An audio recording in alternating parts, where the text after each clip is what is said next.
भाई जो गुरु वचन पे डट गे रकट गे फंद 84। पुण्यात्मा एक अंधा था और बड़ा भक्त था।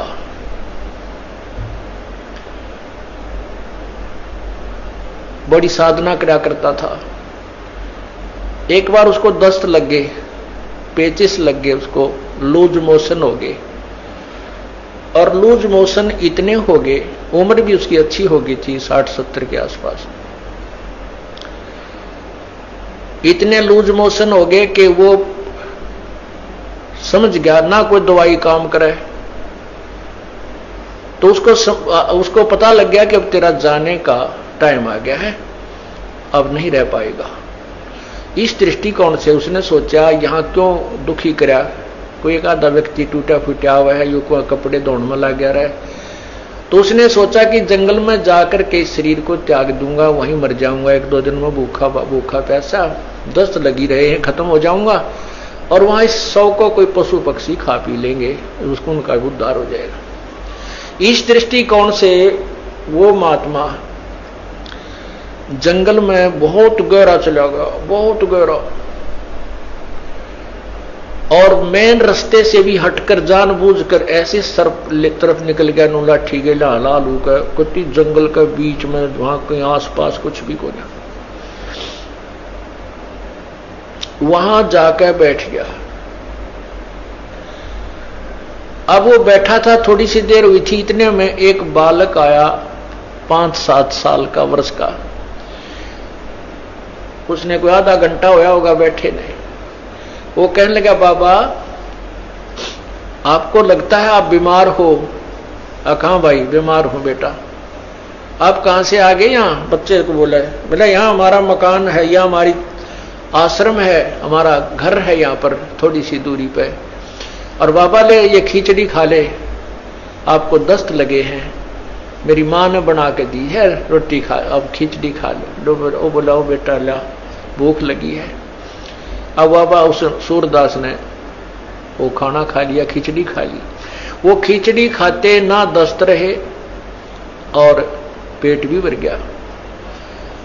तो उसने शुक्र मनाया, परमात्मा बड़ी दया करी आपने,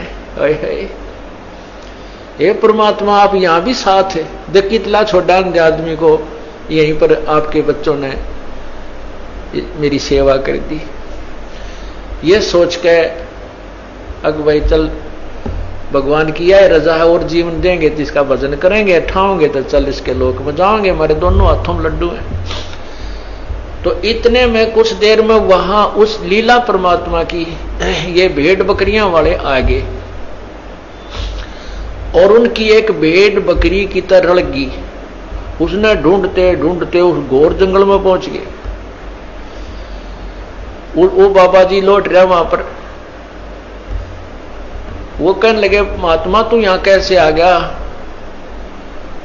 वो बोला, भाई आ गया, मैं ऐसे ऐसे बीमार था और यहां एक भगवान आत्मा का घर है, उसने बिरानी की ऐसी दया करी, कोई खिचड़ी सी बना कर दी, मैं ठीक हो गया, मेरे दस्त लाग रहे थे।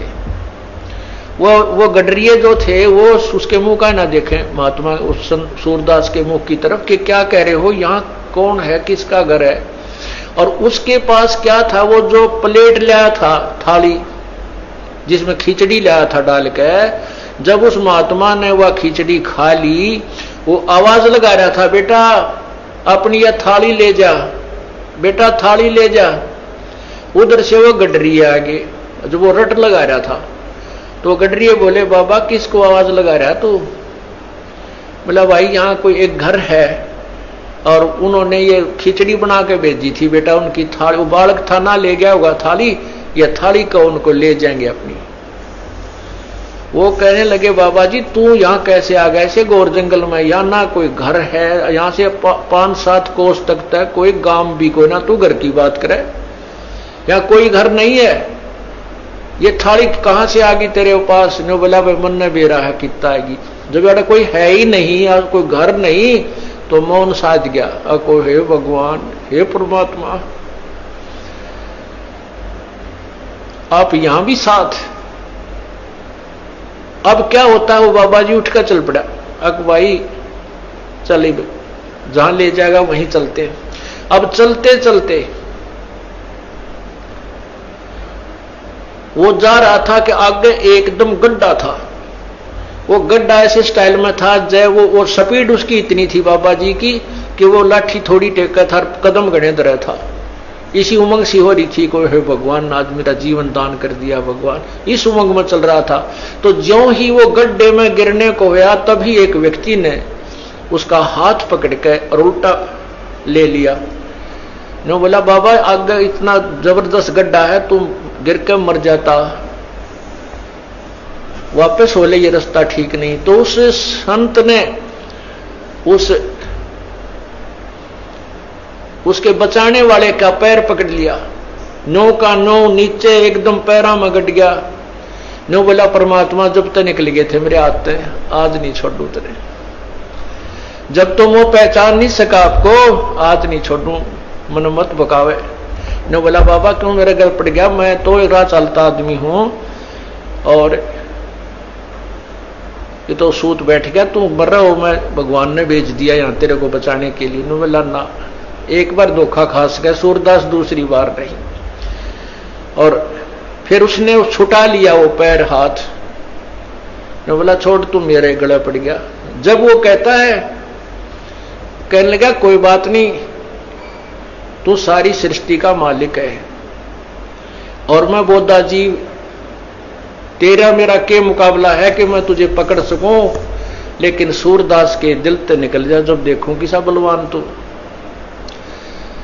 नो बोला हीना जान के कमजोर निर्बल जानो और पैर छुटा गया है, अति बलवान तू है, सर्वशक्तिमान तू, लेकिन सूरदास के दिल से निकल जा जब जानू किसा बलवान तू। कहते हैं उसी समय उसके दिव्य भी वो दृष्टि भी खुल गई और भगवान ने सामने दर्शन दिए, जिस भी रूप में वो पूजा कर रहा था। अब देखो पुण्यात्माओं, परमात्मा पूर्ण ब्रह्म कबीर परमेश्वर इस भक्ति काल तक इस जीव को लाने के लिए, भक्ति की आस्था बनाए रखने के लिए सोचल छिद्र करता है। भाई जो गुरु बचन पे डट गे रकट गे फंद 84 के, कट गे फंद 84 के, रकट गे फंद 84 के।